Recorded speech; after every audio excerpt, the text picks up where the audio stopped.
ескертусіз оқ атуға бұйрық беріп, елді қырғынға ұшыратқан ел басшысы президентінің түрі анау. Ешқандай бейбіт халыққа оқ атылған жоқ деп, оны ақтап, беті былш етпестен безірейіп отырған мемлекеттік хатшының мейірімділігі мынау. Халық шаруашылығын басқара алмай, қандай былыққа жол беріп, қанша қылмыс жасаса да ешқандай жауапқа тартылмай, 2 жыл сайын ауысатын премьер-министрлерінің парқы анау. Халықтың қазынасына қол салғанда мол салып, қарпып қалуды ғана білетін тойымсыз тонаушы тоғышар министрлерінің тоқтықтан кекірік атқан кеспірлері мынау. Оларға тоқтам салып торға қамаудың орнына бюджетті бөлісіп жеп бірге тонайтын бүлдіргі қадағалаушы органдарының қарын тәбеті анау. Жұрттың алдында жұлқынып сөз сөйлеп, орта ғасырдың ой түсініктерін тірілтіп, о замандағы қазақтың ұғымындағы қатын мен еркектің статусын белгілеп, тексіздігі мен теңсіздігі туралы кемеңгер кесім айтып, халықтың көзін ашама десе, қараңғылыққа сүйрейтін, үтірі келген жерде ұпай жинап қалуға ұмтылып, халықты қорғаған Қабанбай, қалмақты қырған Бөгенбай болып көрініп жүрген депутаттарының деңгейі мынау. Өз ұясын өзі талқандап, өз ошағына өзі жау болып құйылып, өз қазағын өзі қырып, өз қандасын төбелеп ұрып қала берді. Қаққанда қанын, сыққанда сөлін алып, отқа салып, шоққа қақтап, қылқандай жастарды қинап, езіп, қол-аяғы балғадай, қуат күші арбадай азаматтарды аяусыз азаптап, мүжәлсіз мүсәпір мүгедек күйге түсіріп жатқан, Құдай атқан құқық қорғаушыларының қылмыстары анау. Қынадай қырылған халықтың қайғысына ортақтасып, екі дүниеде де елдің сөзін сөйлеп, азап шеккен бұқараны ақтаудың орнына биліктің қарғыс атқан қара төбеті, қайқы құйрық қанден иті болып, бұл сендерге Алланың жіберген жазасы деп астам сөйлеп, аспаннан түскендей үкім айтып, азап ойыңды қаза қылған дүмше молда, дүлей дін танушы діндарларыңның дүмбілез түсініктері анау. Ешқашанда елдің қамын жемейтін, ешбір мәселені шешем демейтін, елдің кез келген бұрышына баруға да ер тұрманы дайын тұратын, шұбырған командасын ертіп, шұбатылған көшімен солтүстіктен кіріп, оңтүстіктен шығатын, шығыстан еніп, батысқа басын сұғатын, құр уәде беріп, құрғақ сөзі сапыруды ғана білетін қуаяқ әкімдеріңнің сиқы мынау.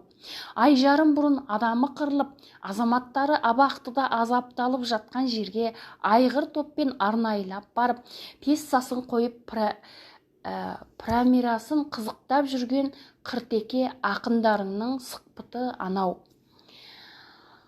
Ел қырылғанда екі ауыз араша сөз айтпақ түгілі, ерін үшін жыбырлатып көңіл айтуға жарамаса да, ел аралап концерт қоюға жүздері күймейтін, жүректері дір етпейтін, ішкен жегендерімен киген сүйгендерін әлеуметтік желілерге салып, әйләнкес тірлікпен айналысып отырған әншілеріңнің әлпеті анау.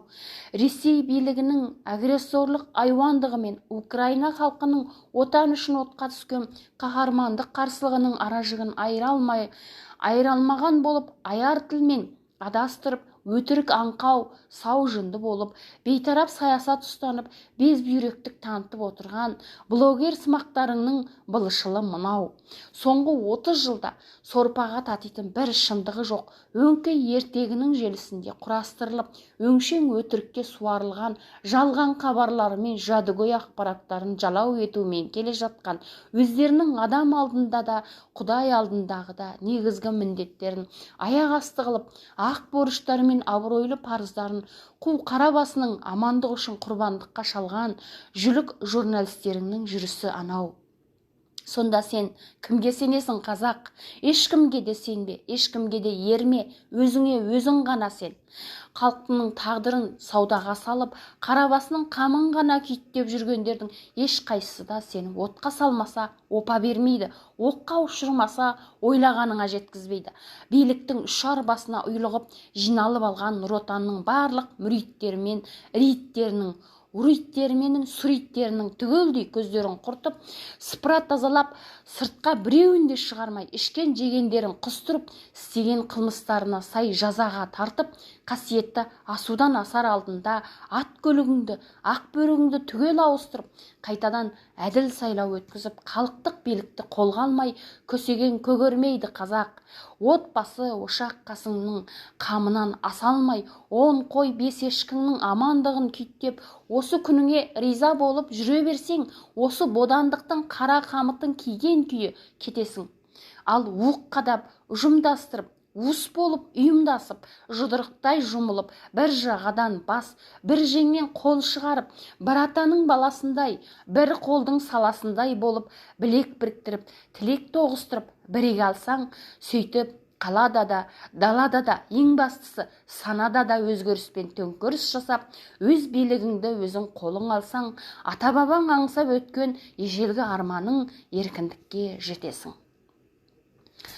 Қалқын қырған қанішерге араша түсіп, ақтап жақтағандардың сол қандықол қарапеттен ешқандай айырмашылығы жоқ.